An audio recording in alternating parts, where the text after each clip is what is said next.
All right, let's get right into it. We're about to tackle one of the most tangled and, frankly, disturbing stories of our time, the whole Jeffrey Epstein scandal. What we're going to do is break down the files, the reports, everything we can to really unpack how this whole thing unfolded, from a beautiful island paradise all the way to the highest levels of power. So, our story kicks off on this stunning 75-acre private island in the U.S. Virgin Islands. It's called Little St. James. And when Jeffrey Epstein bought it back in '98, it was the definition of paradise. I mean, think pristine beaches, a massive mansion, luxury villas for guests, pools. It even had its own helipad. It was heaven on earth. But, beneath that perfect, shiny surface was something truly horrifying. The locals on the other islands nearby, they didn't call it Little St. James. They had a different name for it: Pedophile Island.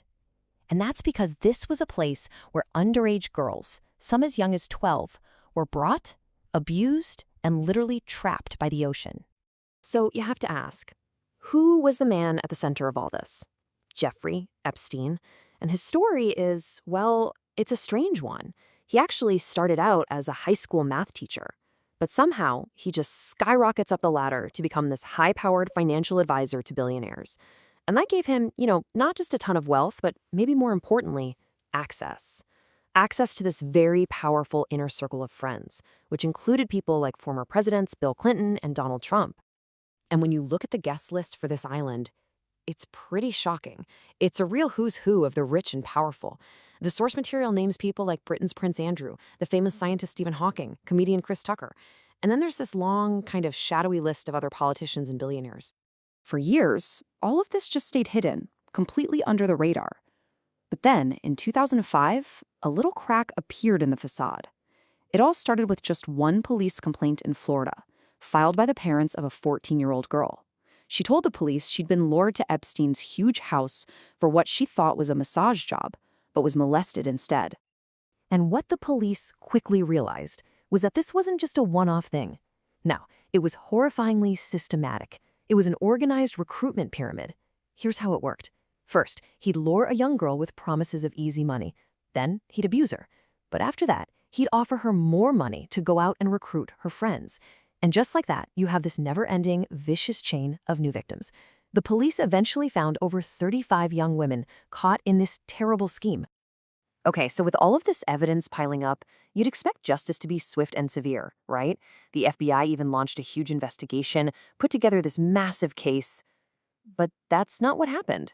Behind the scenes, the entire path to justice was about to get completely and secretly derailed. Just look at the difference here. On one side, you've got the FBI's case. We're talking a 53-page report detailing crimes against at least 36 minors, with charges of international sex trafficking on the table. But on the other side, the result was this secret plea deal put together by a federal attorney named Alexander Acosta. Epstein pleads guilty to just 2 minor state charges, and in return, he gets total immunity from all other federal crimes, not just for him, but for all his co-conspirators too. And the craziest part, the deal was sealed. The victims didn't even know about it. So what was the sentence for these absolutely horrific crimes? 18 months. A mere 18 months. And it wasn't even a hard sentence. He was put in a private wing of the county jail and was given work release, which let him go to his fancy office for 12 hours a day, 6 days a week. In the end, he only served 13 months. And get this, the man who put together this unbelievably lenient deal, Alexander Acosta, years later, he was appointed Secretary of Labor by President Donald Trump. Meanwhile, for years, Epstein was just free, living his life of luxury as if nothing had ever happened. So it really seemed like the story was just over. The villain got away with it. But it wasn't over. Not by a long shot. The case was about to be blown wide open, and it was all thanks to the incredible, relentless work of one person, an investigative journalist for the Miami Herald named Julie K. Brown. In 2018, after she spent years digging into this, Brown published this absolute bombshell of a series. It was called Perversion of Justice. She had tracked down and interviewed dozens of victims, and her work didn't just expose Epstein's crimes. It exposed the corrupt secret deal that let him walk free in the first place. The series just ignited a firestorm of public outrage. The public pressure was just immense. And because of Brown's reporting, federal prosecutors in New York had no choice but to open a brand new investigation. And in July 2019, Jeffrey Epstein was arrested again, this time on serious federal sex trafficking charges. He was looking at up to 45 years in prison. But right when it looked like accountability, real accountability, was finally going to happen, the story took its most dramatic and, honestly, its most mysterious turn yet. On August 10, 2019, Jeffrey Epstein was found dead in his Manhattan jail cell. The official cause of death was ruled a suicide, but almost instantly, that ruling was met with widespread skepticism, and a massive storm of conspiracy theories just exploded. You've probably heard the phrase, Epstein didn't kill himself. It went viral, became this huge slogan, and the theories were being fueled from the very top. Donald Trump himself actually retweeted a conspiracy theory that flat out blamed his political rival, Bill Clinton, for Epstein's death, basically saying it was a cover-up to hide some secret information. And that's when this whole scandal just got dragged deep into the political arena. The focus suddenly shifted from Epstein himself to the secrets he might have taken to his grave, and, of course, to the powerful people who might want those secrets to stay buried forever. And this is where things get really political. In 2024, during his campaign, Donald Trump actually promised that if he were elected president, he would release all of the Epstein files. But then, after winning, by July of 2025, his Justice Department announced that nope, no client list exists and no files would be released. And then, by the end of the year, Trump was calling the whole thing a boring Democrat hoax that never ends, a complete 180. Now, under all that public pressure, some court documents did eventually get unsealed, and what was in them was explosive. Donald Trump's name came up again and again.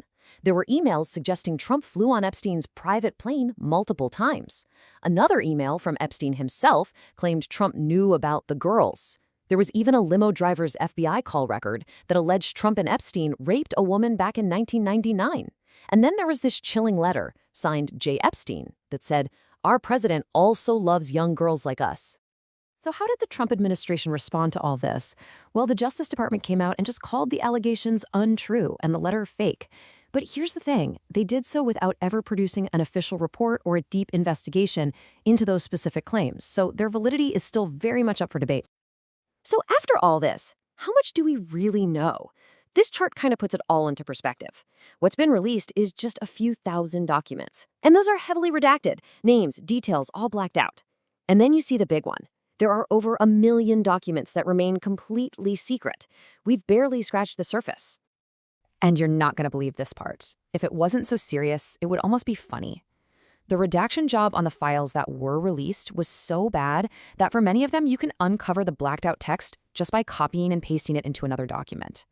It really suggests a super hasty, careless attempt to hide information.